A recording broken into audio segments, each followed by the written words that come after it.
Venir à 30 ans en bateau à voile en Israël. En voilà une histoire d'Alia qui est un petit peu originale, c'est le moins qu'on puisse dire. Vivre avec une actrice israélienne aussi.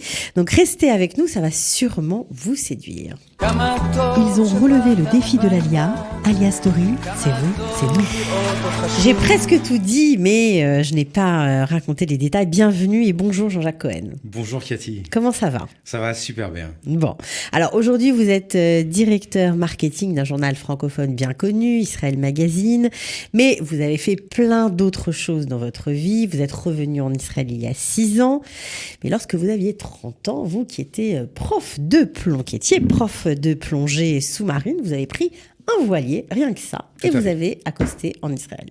Alors, c'est à 20 ans que j'étais prof de plongée sous-marine. Oui, mais à 30 ans, vous avez pris le voilier. J'ai eu un parcours professionnel à Paris où j'ai pas mal réussi, puisque j'ai monté une très grosse boîte de 350 personnes avec mon frère. Je m'embêtais un petit peu à la fin, parce que vous n'arrêtiez pas, quoi. Voilà, j'arrêtais pas. Et, vous étiez parisien ? J'étais parisien, pure souche, dans le 7e arrondissement de Paris, Okay. où j'ai vécu la plupart de ma vie. Et puis, j'avais envie d'aventure à 30 ans. Et j'ai décidé d'acheter un voilier que j'ai convoyé de Marseille à Tel Aviv, sans pour autant connaître vraiment le maniement du voilier. Donc, vous avez eu le temps d'apprendre, là, je pense. Il y a des gens qui m'ont pris un peu pour un fou, mais en faisant 2500 milles de mer et quelques tempêtes derrière, on arrive à entrevoir et à manier les choses d'une façon correcte. Vous n'avez pas eu peur ? J'ai eu très peur. Ah bah oui, j'imagine. Je suis tombé sur des tempêtes et il a fallu que je m'accroche très sérieusement et que je sois déterminé à arriver. Et arriver sur les côtes israéliennes, qui a été un cadeau extraordinaire pour moi. Ben, j'imagine, c'est vraiment tellement original. On a fait beaucoup de choses dans cette émission, mais ça, pas encore. Pourquoi avoir choisi Israël ? Vous vous ennuyez, d'accord, mais enfin bon, il y a d'autres choses à faire que de venir en Israël. Alors pourquoi Israël ? Parce que d'abord, je suis très sioniste. Pour moi, c'était... Votre famille aussi, vos parents aussi ? Mes parents aussi. Mon frère, qui vivait depuis 30 ans. En Israël ? En Israël, et qui vit toujours depuis 30 ans en Israël. Et donc, j'avais pour target de traverser cette jolie Méditerranée, qui est une mer extraordinaire, avec toutes ses îles. Et donc, j'ai pris mon temps, puisque la traversée a duré quand même 3 mois et demi. Je suis arrivé en Israël et j'étais super content d'arriver ici et de ne pas avoir été en décalage entre le discours et la méthode, c'est-à-dire la méthode d'arriver ici en Israël en voilier. Donc voilà, comme les pionniers, comme avant. Exactement. C'était un peu ça l'idée. Oui, tout à fait. D'ailleurs, les Kohanim de Djerba sont arrivés en bateau quand le premier temple a été détruit. Donc vous avez voulu perpétuer la tradition ? Je ne sais pas, c'est peut-être dans mon inconscient. Dans votre inconscient, on va dire ça fait. comme ça. Alors une fois arrivé, vous avez brûlé la chandelle par les deux bouts, vous aviez des sous, vous aviez du temps, vous étiez jeune et beau. Vous avez vécu votre vie, on va dire, dans le milieu tel-avivien. Voilà, dans le microcosme tel-avivien où... Amoureux d'une actrice israélienne. Amoureux d'une actrice israélienne qui a pu m'ouvrir et me faire prendre des raccourcis sur justement ces clés, ces codes tel-aviviens qui sont tout à fait spécifiques. Et j'y ai vécu pendant 4 ans. Donc j'étais basé à la marina de Tel Aviv devant l'hôtel Carlton, où j'ai eu... C'était dur, l'Alia. Ah, c'était une alia hyper épouvantable, hyper pénible, mais je me suis accroché sérieusement. Ouais. Vous avez appris l'hébreu, moi, pendant ce temps-là, ou même pas ? Alors, même pas, parce que à la marina de Tel Aviv, tout le monde parlait anglais, et je suis quasiment bilingue. Donc forcément, j'avais tous mes potes qui me parlaient en anglais, etc. Et donc, c'était pas la peine, mais je le regrette aujourd'hui amèrement, parce que j'ai toujours un hébreu assez approximatif sur la deuxième alia, bien supérieur à celui que j'avais en premier, mais voilà, c'était pas... Mais je parlais beaucoup en anglais, et j'ai rencontré plein de gens, et j'ai fréquenté vraiment le milieu israélien. Ok, bon, alors vous êtes bien amusé, on va dire, pendant 3 ans, à peu près. Ça a duré 3 ans et demi, oui. Ouais, puis vous aviez plus de sous à un moment. Les caisses de bord étaient vides, comme on dit, et j'étais obligé d'envisager mon retour à Paris. Alors en bateau, cette fois, Alors, ou pas en bateau, en avion, direct, donc j'ai vendu mon bateau, très bien. Et je suis arrivé donc à Paris. C'était le mois de janvier ou le mois de février, donc il faisait tout gris, tout froid. C'était pas évident. C'était un difficile atterrissage. L'atterrissage était super difficile, mais bon, j'ai une nature assez fonceur. Bon, mais vos parents ont dû être contents de vous retrouver, peut-être. Mes parents étaient très contents de me retrouver parce que ça faisait 4 ans et demi que pratiquement je les avais pas vus, parce que je faisais très peu d'allers-retours à Paris. Et donc je suis rentré à Paris dans cette grisaille parisienne avec, j'allais dire, la ferme ambition de remonter une entreprise qui a pas mal marché puisque j'étais associé avec quelqu'un. Vous aviez envie de revenir ou pas ? Pas tout de suite. J'avais pas envie de revenir en vérité, mais bon, j'ai été quand même tenaillé par quelque chose qui nous tient à tous, c'est l'argent. Et c'était difficile d'opérer une reconversion professionnelle en Israël, d'autant plus que je parlais vraiment pas la langue. Donc c'était compliqué. Vous n'arriviez pas à l'imaginer à l'époque? Non, j'arrivais pas à l'entrevoir. Et puis je me suis dit, écoute, ce n'est que partie remise. C'est une première alia, c'est une première Hérida. J'espère qu'il n'y en aura pas derrière. Mais tu vas rebosser très sérieusement. C'est ce que j'ai fait. Donc vous avez remonté une boîte? J'ai remonté une boîte de prod audiovisuelle qui était en même temps une centrale d'achat qui travaillait avec des grosses chaînes de télévision comme BFM Business, etc. Ça a très bien marché parce que je crois que je suis pas un trop mauvais communicant. Et je suis très passionné dans ce que je fais. Ouais, ça s'entend. Donc je suis assez fonceur. Et, okay. Et ça a très bien marché. J'ai rencontré au bout d'un an à Paris ma femme, donc la mère de mes 3 poupées, puisque vous avez 3 filles. J'ai 3 filles qui sont maintenant beaucoup plus grandes. Hein, c'est plus que des poupées. Et puis là, vous avez commencé à envisager les choses un peu différemment. Alors là, ma femme qui était de base israélienne, née à Sfat, me disait, elle parlait pas l'hébreu. Hein, elle parlait très mal l'hébreu. Bon, j'avais mon beau-père qui parlait couramment hébreu, parce que lui aussi, il a fait des alias, des héridotes, des alias, etc. Bon, bref, donc on était vraiment nourris tous les Shabbats aussi à l'atmosphère d'Israël et en ambiance israélienne, etc.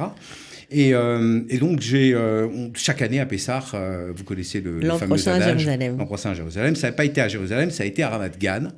Ce qui est pas mal aussi.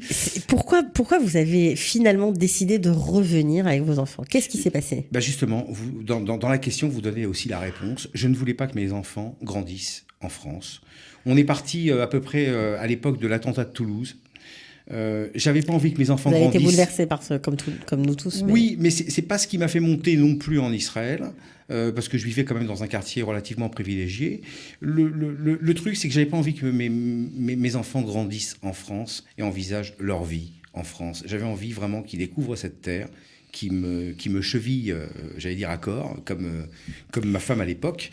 Et donc, au bout de 10 ans de vie parisienne, on a décidé d'envisager plus que sérieusement ce qu'on a fait, l'ALIA. Alors, depuis, ça fait 6 ans que vous avez atterri. Cette fois, vous êtes arrivé en avion, n'est-ce pas? Tout à fait.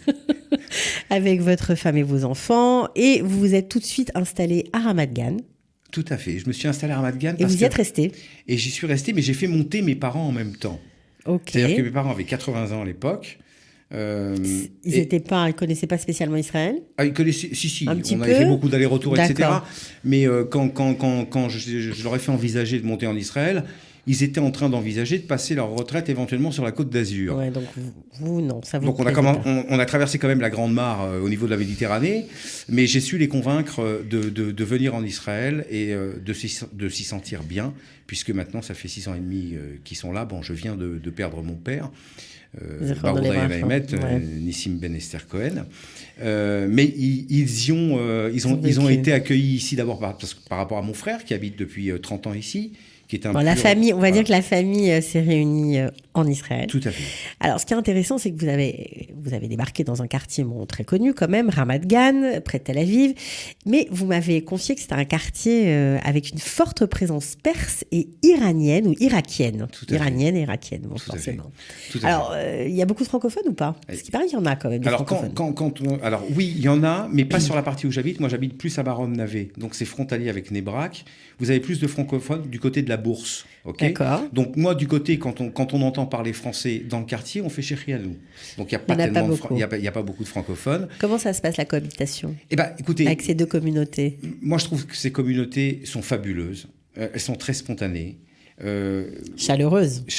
Et je suis très respectueux de la population israélienne, que je me permettrai jamais de critiquer, dans le sens où il n'y a pas une seule famille ici, dans ce pays, qui n'a pas perdu quelqu'un, qui n'a pas donné son sang pour toutes ces guerres qu'ils ont menées pour qu'on arrive tranquillement, la fleur au fusil, ici en Israël. Donc j'ai un profond respect pour toute la communauté israélienne, que ce soit des Iraniens, des Perses, des Bulgares et compagnie.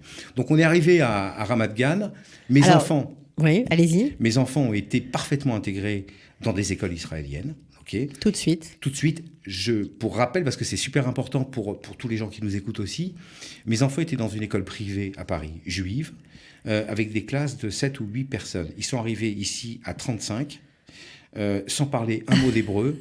Et j'ai promis à mes enfants qu'au bout de 6 mois, ils pourraient WhatsApper en hébreu. Et c'est exactement ce qui s'est passé. Donc là, il n'y a encore pas eu de décalage entre le discours et la méthode. Et aujourd'hui, mes enfants ne pourraient jamais envisager une Yerida. Ils sont heureux. Elles sont comme des folles. Ouais, elles adorent. Elles adorent. Ouais, c'est fou. Bah ouais, c'est sûr que bon, c'est l'âge où on s'adapte, mais quand même, ça fait chaud au cœur et ça fait plaisir d'entendre ça. Alors, vous m'avez parlé tout à l'heure de votre situation professionnelle. Vous avez dit qu'en France, vous gagnez bien votre vie et vous n'arriviez pas à envisager à l'époque de revenir en Israël, de monter un business ou de travailler ici parce que vous saviez que vous alliez gagner moins bien votre vie et c'était un peu compliqué. Qu'est-ce qui a changé finalement et comment vous vous débrouillez aujourd'hui ? Alors, d'abord, je suis arrivé la première année. Ça a été une année de 1000 métiers, 1000 misères, comme dirait l'autre. Mais ça m'a énormément formé, ça m'a remis en question. Et par l'intermédiaire d'un ami qui me vendait des très bonnes bouteilles de vin, parce que j'adore le bon vin, on m'a présenté le rédacteur en chef et le patron d'Israël Magazine, que j'ai acheté à Paris, André Darmon. Qu'on salue, voilà si vous écoute, va nous écouter. Donc que j'ai acheté à Paris, j'étais abonné, on se disputait même dans la famille pour savoir le Shabbat qui c'est qui allait avoir le magazine dans les mains. Donc pour moi, André Darmon était une légende que j'ai eu la chance de rencontrer. André Darmon a vu en moi des capacités de fin limier au niveau d'identifier des annonceurs pour Israël Magazine. J'ai su ouvrir une clientèle aussi israélienne pour établir une passerelle justement entre le monde francophone et le monde israélien. Et ça fait maintenant 5 ans et demi que je collabore avec mon cher André, qui est un type extraordinaire et qui, j'allais dire, a le mérite de pouvoir tenir un magazine papier, ce qui est rare dans l'univers du digital aujourd'hui, avec des abonnés qui lui font confiance depuis très très très longtemps. Et donc on a une parfaite collaboration, on a beaucoup de connivence d'esprit avec André. On n'a pas tout à fait la même génération, je le traite toujours un petit peu de vieux par rapport à moi, ce qui a tendance toujours à un petit peu l'énerver. C'est pas sympa, mais c'est un peu comme un grand frère qui a su aussi me faire confiance. Oui, et qui, je crois, aujourd'hui, ne le regrette pas. C'est ça qui fait chaud au cœur, c'est que c'est vrai, on voit dans cet alia francophone, on a beaucoup critiqué la communauté française comme une communauté où il y avait peu d'entraide, mais là, on voit que les choses changent et que les anciens tendent la main au nouveau, et c'est franchement à saluer, et c'est génial. Alors, on vous sent heureux d'être là. Mais je suis comme un fou de vivre en Israël. Je pourrais, mais même pour 5 ou 6 fois ou 7 fois mon salaire, je ne bougerai pas. Oui, parce et j'ai eu des propositions sur l'étranger. Mais je n'ai jamais envisagé. Mais jamais. Et puis, alors, l'Alia Boeing, c'était hors de question parce que d'abord, je me suis marié avec une femme qui était beaucoup plus jeune que moi. Ouais. Je me suis marié tard. Comme vous l'avez compris, j'avais une vie un peu de patachon. Donc, je me suis marié à 40 ans. Elle en avait 10 de moins que moi. C'était hors de question de lui filer 3 mômes en bas âge et de lui dire ciao, je vais faire des allers-retours, etc. D'autant plus qu'elle-même étant une femme active. Trop compliqué. Très, très compliqué à gérer. Et puis, moi-même, je ne voulais pas me séparer de mes gosses, quoi. C'était hors de question. Hors de question. Bon, alors, vous aimez la mentalité israélienne ? J'adore la mentalité israélienne. D'accord, vous êtes vraiment atypique alors. Moi aussi, j'adore. Mais bon, il y en a plein qui n'aiment pas. Mais moi, j'adore. Je vais vous donner une image entre la mentalité israélienne et la mentalité française. La mentalité israélienne, vous êtes invité chez des gens, ok ? Quand vous passez la porte, vous pouvez ouvrir le frigo et vous ouvrir une bière. Okay. La mentalité française, c'est vous êtes invité, vous attendez qu'on vous propose. C'est complètement différent. C'est pas la même mentalité. Les Israéliens sont très Kolas-Man Yachar. Oui, Kolas-Man Yachar, c'est sûr. Ils sont très très très spontanés et j'adore une expression en hébreu qui dit kadima, avance. Tamshir, ok ? Continue. Voilà, continue. Et c'est des gens qui ont tellement été éprouvés par les guerres qu'ils ont menées que avoir des problèmes financiers, avoir des problèmes de X problèmes, ils arrivent toujours à les résoudre. Alors que nous, les Français, on se pose beaucoup de questions. On est des grands cérébraux, mais des fois, on est très figés et très immobilisés dans nos problèmes. Donc moi, j'ai plus la mentalité israélienne. D'ailleurs, aujourd'hui, la plupart de mes amis ne sont pas francophones. Ils sont isro. Ouais. Ils sont isro. Ils me charrient parce que je parle comme un taxi arabe en hébreu. Mais c'est pas grave, je me bats avec la langue et ils aiment ça. Bah oui, c'est sûr. Donc j'imagine que même dans le business, c'est aussi sympa d'avoir des clients spontanés. Alors dans le business, c'est génial parce que les clients me parlent en hébreu, donc je comprends parfaitement l'hébreu. Vous savez pas trop bien répondre. Non, je réponds dans l'hébreu que je peux, plus ou moins. Et quand ça devient, j'allais dire, très compliqué, je suis parfaitement bilingue en anglais. Donc je me débrouille en anglais. Ici, à un certain niveau de catégorie socio-professionnelle, tout le monde parle anglais. Ils vous disent clairement ce qu'ils veulent, quoi. Oui, tout à fait. Ils sont très tarless. Ça vous plaît, et ça, j'aime. J'aime ce décisionnel rapide. Et ça, je ne l'ai pas retrouvé sur la communauté francophone, ni tout court à Paris. C'est des gens qui sont plus réfléchis, qui se posent plus de questions, qui sont plus en recul, etc. Et moi-même, de mentalité, je suis vachement plus spontané. Donc, j'aime cette mentalité israélienne. Vous vous sentez en symbiose avec ce pays, on va dire. J'adore ce pays. Bon, en tout cas, merci beaucoup d'avoir témoigné avec beaucoup de spontanéité, justement, et beaucoup de joie. Voilà, je vous en souhaite encore plein. Et moi, bonne intégration. Toujours vraiment. Des très très bonnes émissions sur le Kalita, parce que je vous suis depuis longtemps. Ah, bah, c'est gentil, ça, je ne savais pas. Oui, tout à fait. Et que longue vie à Kalita, parce que vous faites un travail extraordinaire. Voilà, ça fera plaisir à Marc Eisenberg.